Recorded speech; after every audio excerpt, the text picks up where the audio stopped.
Nesse instante, Curitiba para ouvir o momento de maior audiência do rádio. Renato Gaúcho apresenta Pra você eu guardei a música da minha vida. Um amor infinito. Pra você procurei. Olha, eu acho que não existe nada pior do que ser posta para escanteio pela pessoa que a gente ama.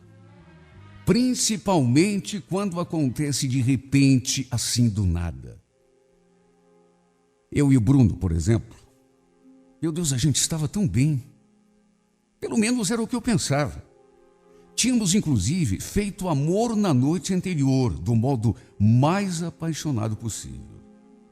Aí, no dia seguinte, ele me liga, bem cedo, dizendo que precisava conversar sério comigo. E aí, quando a gente se encontra, além de me tratar de um modo frio, ele simplesmente me diz assim, sem rodeios, que tudo tinha acabado. Desculpa, Sabrina, mas é que não dá mais. Como assim não dá mais? Não dá mais o quê? Nosso namoro, Sabrina, você me desculpe, mas eu não quero mais. A gente fica por aqui. Mas você tá brincando comigo, Bruno? Não estou brincando. Por favor, não torne as coisas mais difíceis do que já são. Eu estou dizendo que acabou. Eu gosto de você, tudo. Sabe, não te quero mal, só que... Sabe, não tem mais graça, perdeu a graça, perdeu... Não dá. Cada um pro seu lado. Meu Deus, eu fiquei sem chão. Eu simplesmente não estava esperando. Como esperar por uma coisa dessa, sendo que, repito, tínhamos feito amor, pelo menos eu senti que foi do modo mais apaixonado do mundo, na noite anterior. Depois disso não tinha acontecido nada. Até porque foi já na manhã do dia seguinte que ele me ligou, propondo aquele encontro, e para me dizer aquilo. Que depois de ter feito amor comigo na noite anterior, ele estava terminando o nosso romance, o nosso namoro. Meu Deus, como que uma pessoa pode ser tão insensível? Eu fiquei completamente sem chão. E o pior é que ele não deu nenhuma explicação aceitável. Simplesmente desmanchou o namoro e não quis saber de conversa. Tinha acabado o encanto, segundo ele. Ou seja, fizemos amor, na minha opinião, do modo mais apaixonado do mundo, quando ele, ao contrário do que eu imaginava, tinha feito uma coisa sem graça, para usar as suas próprias palavras. Tudo bem que o nosso namoro não era recente. Mas de qualquer maneira, sabe, simplesmente não teve explicação. Para ser bem sincera, eu já estava apaixonada há muito tempo. Até antes de começarmos a ficar juntos. Olha, sofri demais. Cheguei a ficar deprimida, a cair de cama. Foi quando recebi a visita de uma amiga ali em casa. Lembro que era um sábado. E eu estava tão desanimada, tão desacursoada, que apesar de já ser quase 1h da tarde, ainda não tinha levantado da cama. Para se ter uma ideia. A Luísa até estranhou quando me viu ali naquele estado. Eu então contei para ela o que tinha acontecido, que o Bruno tinha terminado comigo. Cheguei a chorar, inclusive. E ela percebeu o meu desespero. Notou que não era brincadeira, eu estava deprimida mesmo. Lá pelas tantas, ela olhou assim para mim e comentou: pelo jeito você gostava muito desse Bruno mesmo, hein? Se eu gostava, sou louca por ele.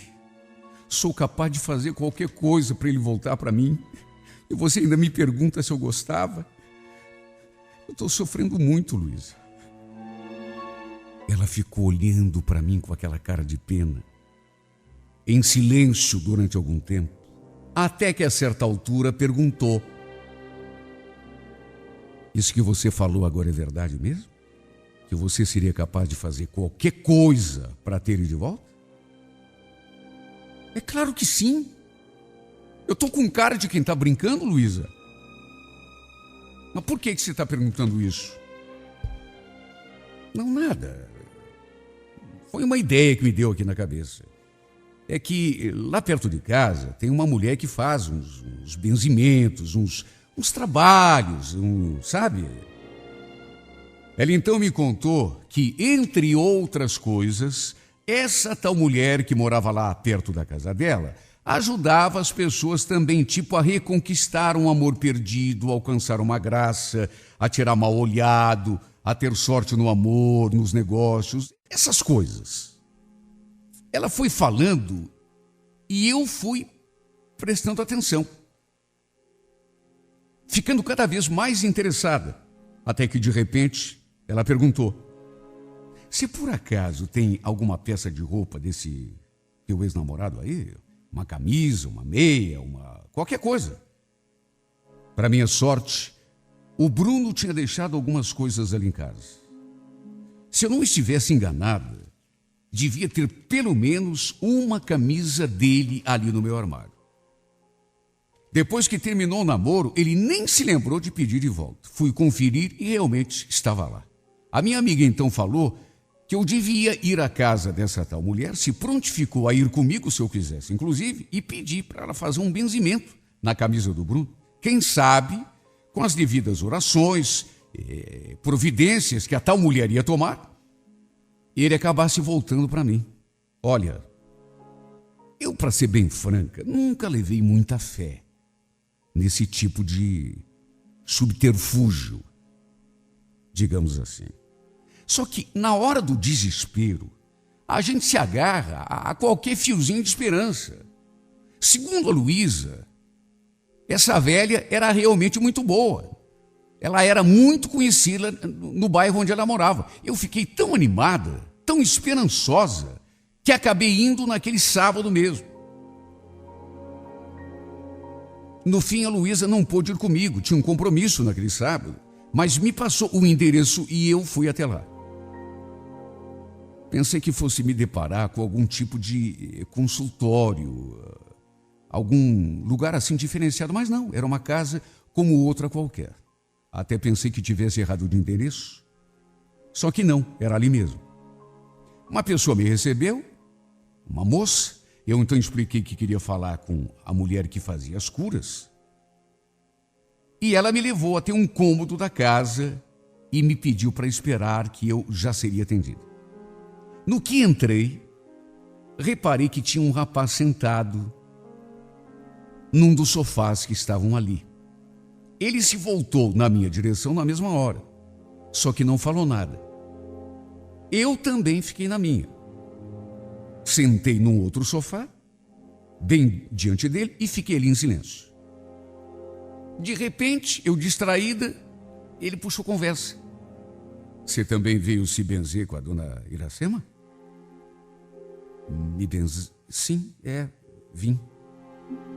Diz que ela é muito boa. Cura qualquer coisa.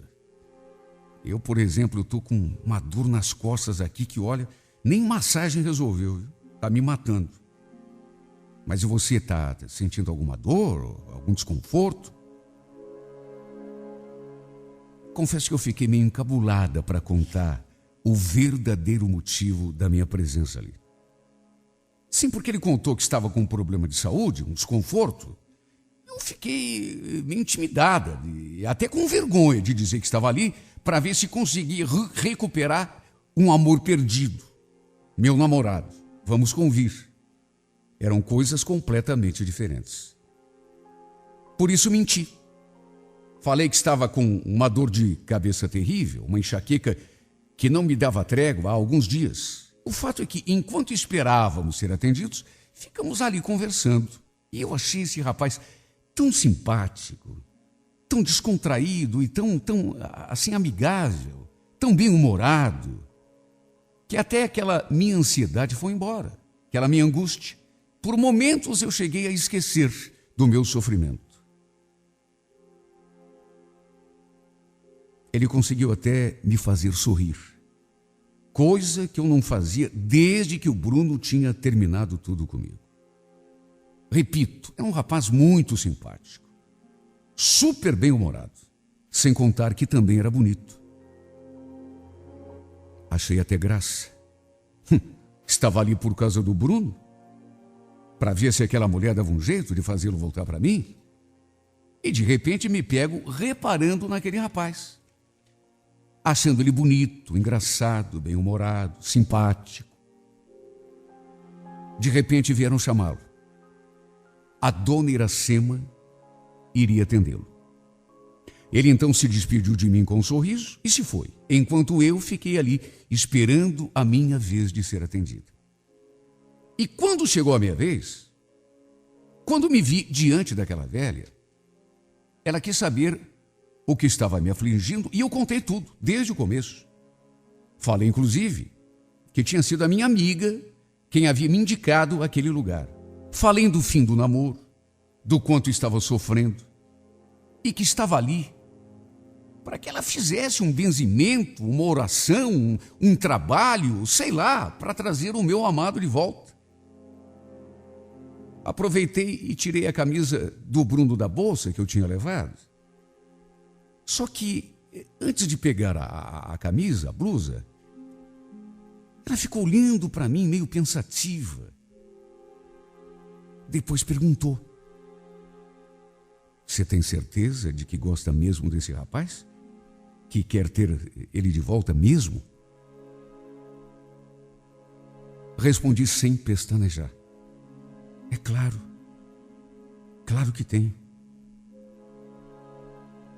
Ela então argumentou. Ela, em vez de me ajudar, eu achei a coisa mais estranha do mundo. Fui lá para pedir ajuda, para ela fazer alguma coisa, para o meu ex-namorado voltar para mim.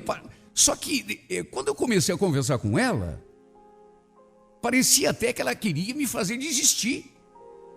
Porque, mesmo depois de ter me perguntado se eu realmente tinha certeza de que gostava dele e o queria de volta, ela ainda argumentou: "Pense bem, não seria melhor se você esquecesse esse moço? De repente, não era para vocês ficarem juntos mesmo? Quem sabe ele não seja a pessoa certa para você? Você já pensou nisso?" Eu fiquei olhando para a cara dela, me perguntando em pensamento: "Mas não estou entendendo. Eu vim aqui pedir ajuda para a mulher e ela parece que não quer me ajudar." Ela falou aquelas palavras visivelmente interessada, em que eu pensasse melhor ou até desistisse de fazer o trabalho, a oração, o benzimento, sei lá, e perguntou se eu realmente precisava da ajuda dela. Fui firme, até porque tinha certeza. "É claro que sim, dona Iracema. Estou sofrendo muito com a falta do Bruno. Eu quero ele de volta para mim, por isso eu vim aqui, para a senhora me ajudar." Ela então fez o benzimento, a oração. Depois me passou uma listinha de coisas que eu deveria fazer durante a semana lá em casa. E eu fui embora. Só que, para minha surpresa, tinha alguém me esperando lá na rua, bem diante do portão. Era aquele rapaz, aquele mesmo com quem eu tinha conversado enquanto esperava ser atendida pela velha. Quando me viu, ele já veio para o meu lado todo sorridente. "E aí, deu certo?" Quer dizer, não sei. Eu vou precisar de algum tempo para saber. Tomara que sim, né? Bom, comigo eu posso dizer que deu. Sabe aquela dorzinha que eu te falei nas costas? Olha, não passou de todo, mas estou sentindo que já deu até uma melhorada. Aliás, como é o seu nome? A gente conversou lá dentro e nem se apresentou. Eu me chamo Guilherme. Eu sou a Sabrina. Sabrina, puxa, que coincidência. Você sabe que eu tenho uma prima chamada Sabrina? Escuta, você está indo para onde agora? Eu estou indo para casa. Estou indo pegar o ônibus no ponto. E você está com muita pressa? Você não quer beber alguma coisa antes? A gente podia ter uma lanchonete ali, a gente podia beber alguma coisa, comer um bolinho de bacalhau. que você acha? A gente conversa um pouco, fica se conhecendo melhor. Eu acho melhor não, é que... Sabe o que é? Eu estou com um pouco de pressa. No que falei aquilo, ele fez uma carinha de desanimado que me deu até dó. Depois suspirou e arrematou. Tá bom então, fica por outro dia, mas valeu ter te conhecido, viu? Quem sabe a gente se veja aí outro dia e converse, né? Nessa hora ele fez menção de ir embora e não sei o que me deu, mas bem nesse momento eu lembrei das palavras da velha antes de começar o benzimento. Não seria melhor se você esquecesse desse moço? De repente não era mesmo para vocês dois ficarem juntos? Você não quer pensar melhor? Sabe, as palavras daquela mulher vieram à minha mente com tudo. E aí, num impulso, lembrando do que ela tinha falado, acabei chamando por ele. Guilherme, espera um pouco. Ele se voltou para mim um pouco confuso. E então eu falei, esse bolinho de bacalhau que você falou aí é bom mesmo? Você conhece? Ele sorriu e confirmou com a cabeça, dizendo que sim. Tá certo. Então me leva até lá para eu experimentar. Eu ainda tenho um tempinho, mas não é muito, viu? É 10, 15 minutos no máximo. Olha a coisa mais estranha do mundo. Porque eu achei a companhia do Guilherme tão boa que pelo menos durante aqueles momentos eu nem lembrar do Bruno lembrei. Nem mesmo por um segundo. Era como se eu não estivesse mais nem aí para ele. Nem eu mesma consegui entender. Repito, o Guilherme era tão simpático, era tão envolvente, ele transpirava assim, uma aura de pureza. Sabe quando você nota que a pessoa é sincera, é pura? Bem-humorado, alegre. Tipo de pessoa que não tem vergonha de dizer o que quer, o que sente. Espontâneo, acho que essa é a palavra. Ele acabou me contagiando com a alegria dele. Essa é que é a grande verdade. Porque desde que o Bruno tinha terminado tudo comigo, que eu vivia triste, mal-humorada, deprimida. Mesmo depois, quando eu fui embora, foi o Guilherme que me acompanhou no meu pensamento. Coisa mais estranha do mundo. Foi como se um milagre tivesse se operado na minha vida. Antes de irmos embora da lanchonete, trocamos telefones e ele ficou de me ligar para a gente combinar alguma coisa, conversar. Olha, numa outra situação, eu não teria aceitado. Até porque estava sofrendo pelo Bruno. Só que vai entender. Foi como se o benzimento que a velha fez tivesse me curado daquela dor que me afligia. Até hoje não sei que tipo de milagre foi operado em mim. Só sei dizer que combinamos um cineminha já no dia seguinte. Eu e o Guilherme. E lá mesmo, na sala de cinema, aconteceu o nosso primeiro beijo. E esse beijo mexeu tanto comigo, de tal modo que provocou uma verdadeira revolução dentro de mim. Como pode, meu Deus? Era o que eu ficava me perguntando em pensamento enquanto beijava a boca do Guilherme. Ainda ontem eu estava de cama, deprimida, chorando o fim do meu namoro, querendo o Bruno de volta para mim a todo custo. Seria capaz de fazer qualquer sacrifício para isso. Aí a minha amiga me faz uma visita, me fala daquela mulher que fazia benzimento. Vou lá, conto meu drama, peço ajuda dela, estranho o comportamento dela, porque parecia até que não queria me ajudar. Depois ela faz aquele benzimento, aquelas orações. E eu conheço o Guilherme na sala de espera. A gente então sai para comer aquele bolinho de bacalhau.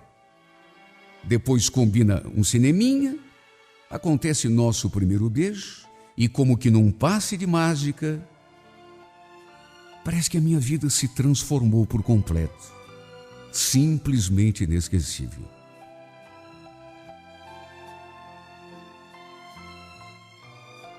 Quer dizer, falando assim, parece mais milagroso do que foi. Não foi de um dia para o outro que eu tirei o Bruno da cabeça. Eu e o Guilherme começamos a nos encontrar direto, mas eu ainda pensava no Bruno. Não exatamente quando estávamos juntos, mas quando ficava sozinha, a minha mente se alternava pensando num e no outro. Não posso dizer que deixei de gostar dele assim, de um minuto para o minuto seguinte.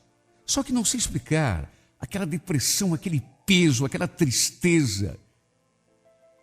Eu já não pensava mais nele com aquela intensidade toda.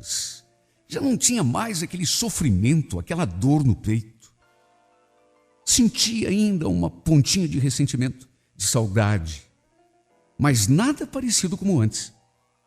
Quando o Bruno terminou o namoro, eu caí de cama, fiquei deprimida, doente. Não tinha vontade nem ânimo para levantar. Tanto que quando a minha amiga apareceu lá em casa, por exemplo, era quase 1h da tarde e eu ainda não tinha me levantado. A minha vida era chorar, reclamar e me queixar de saudade do meu amado. Eu simplesmente não estava suportando a dor. A angústia de ter sido largada pelo homem que eu amava. Tanto que fui até uma benzedeira, aquela que a Luísa me indicou, e cheguei a levar a camisa do Bruno para a velha benzer, na esperança de que ele voltasse para mim. No fim, ele não voltou, mas posso dizer que estou curada. Conheço o Guilherme, a gente sai para comer aquele bolinho de bacalhau, começa a conversar, cineminha, beijo. Olha, ainda bem que aquela mulher me deu aqueles conselhos antes de fazer as orações. Porque foram os seus conselhos que me fizeram mudar de ideia e aceitar o convite do Guilherme para experimentar aqueles bolinhos de bacalhau. Do contrário, quem sabe eu estivesse deitada naquela cama até hoje, deprimida, chorando e sofrendo de amor por alguém que já nem lembrava que eu existia. A partir daquele dia que a gente se conheceu, eu e o Guilherme começamos a nos ver direto. Depois a gente começou a ficar, a se afeiçoar e a se encantar um com o outro cada vez mais, até que ele me pediu em namoro. Meu Deus, quem diria? Tem cada coisa na vida que a gente não consegue explicar. Eu ainda não tinha tirado o Bruno da cabeça, pelo menos não completamente. Até porque não se esquece de alguém assim, principalmente de um grande amor, de uma hora para outra. Eu continuava lembrando dele, mas já não era mais aquela coisa tão sofrida, tão doída. Na verdade, depois de um tempo, passei a pensar mais no Guilherme do que no Bruno, até que, como por encanto, ele passou a ocupar cada pedacinho do meu pensamento. Olha, hoje eu acredito naquele dito popular: Deus nunca fecha uma porta sem antes nos abrir uma janela. Ou então aquele outro: Deus escreve certo por linhas tortas. Se eu não tivesse levado aquele fora, jamais teria conhecido esse homem que hoje posso dizer que é tudo para mim. Se bem que eu também devo à minha amiga que me indicou aquela benzedeira. É para se ver que a gente não pode ficar parada no tempo, chorando e sofrendo por algo ou por alguém que se foi. A vida segue. E por mais difícil que seja, precisamos levantar a cabeça e tratar de ser feliz de algum modo. Adianta ficar deprimida, triste, trancada no quarto, pensando o tempo todo em alguém que já nem lembra da existência da gente? Claro que não. A vida é tão curta que não pode ser desperdiçada. E além de curta, também é uma só. Se bem que há amores e amores. Quem sabe o que eu sentia pelo Bruno não fosse aquele amor verdadeiro e pleno que eu tanto sonhava sentir. Até porque hoje em dia já nem lembro mais dele. E só de pensar em perder o Guilherme, já me bate o desespero. Graças a Deus ele apareceu no meu caminho. E foi a luz que surgiu na minha vida, quando eu já estava desacreditada de tudo. Tão carente, tão triste. Aí ele apareceu e, como um anjo, me tirou da escuridão e me deu a luz.